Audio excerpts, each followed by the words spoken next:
BNP থেকে প্রত্যাশা আরও বেশি ছিল। তবে থ্যাংক ইউ বিএনপি।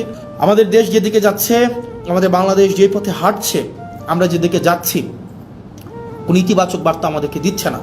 আমাদের যারা আত্মত্যাগ দিয়েছিল, তারা যে কারণে আত্মত্যাগ করেছিল রাষ্ট্রের স্ট্রাকচারাল রিফরমেশনের জন্য, কিন্তু দিন শেষে রাষ্ট্রের স্ট্রাকচারাল রিফরমেশন তো হচ্ছে না।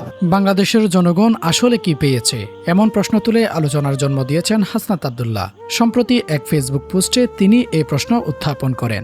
লাইভে তিনি বলেন, জুলাইয়ের ঘটনার পর তিনি নিজে সংসদ সদস্য হয়েছেন এবং অনেকেই মন্ত্রীসহ বিভিন্ন গুরুত্বপূর্ণ পদে দায়িত্ব পেয়েছেন। তার দাবি, সামনের সারিতে থাকা অনেকেই কোনো না কোনোভাবে উপকৃত হয়েছেন। তবে তিনি প্রশ্ন তুলেন, যে আন্দোলনে সাধারণ মানুষ জনগণের জন্য হয়েছিল, সেই জনগণ আসলে কি পেল। বক্তব্যে তিনি উল্লেখ করেন, যে তরুণ জীবন বাজি রেখে বুলেটের সামনে দাঁড়িয়েছিল, সে আজ কি অর্জন করেছে। যে তরুণী তার ভাইকে রক্ষার জন্য প্রতিবাদে অংশ নিয়েছিল, তার প্রাপ্তি কি।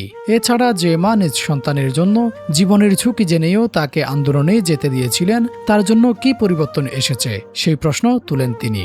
তিনি বলেন, এই মানুষগুলোর জন্য কিছুই করা সম্ভব হয়নি বলে তারা দুঃখ প্রকাশ করছেন। একই সঙ্গে তিনি অভিযোগ করেন, সংসদের সামনে দিয়েই জনগণের বিরুদ্ধে বিভিন্ন আইন পাশ করা হচ্ছে, কিন্তু সেগুলো ঠেকাতে তারা কার্যকর ভূমিকা রাখতে পারছেন না। বক্তব্যের এক পর্যায়ে তিনি জনগণের কাছে দুঃখ প্রকাশ করেন। তবে তিনি আশাবাদ ব্যক্ত করে বলেন, বর্তমানে সম্ভব না হলেও এই আন্দোলনের লক্ষ্য থেকে তারা সরে যাচ্ছে না। যতদিন পর্যন্ত দেশের জনগণের সম অধিকার নিশ্চিত না হবে, ততদিন এই সংগ্রাম চলবে বলেও জানান তিনি। সব মিলিয়ে হাসনাত আব্দুল্লাহর এই বক্তব্য সামাজিক যোগাযোগ মাধ্যমে নতুন করে আলোচনা ও বিতর্কের জন্ম দিয়েছে। Shafiul Alam, true news.